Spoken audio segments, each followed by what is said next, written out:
Beets are one of an easy crop to grow if you know what you're doing. You plant them in a cluster seed. Once they've sprouted and about 2 inches tall, you thin them back until you have one sprout. Otherwise, they're going to compete with each other. We've got a number of varieties here, from golden beets to Chiaga beets to Detroit red beets.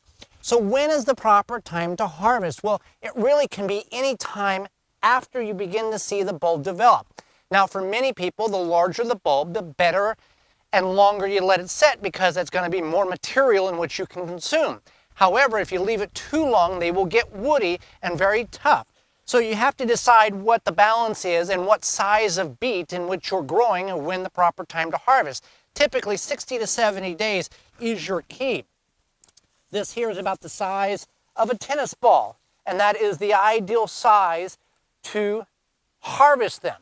You want to cut the tops off. You can collect multiple beets, put them in an airtight container or bag in the fridge until you get enough to can or cook with, and then you can enjoy the beets that you've grown in your own garden.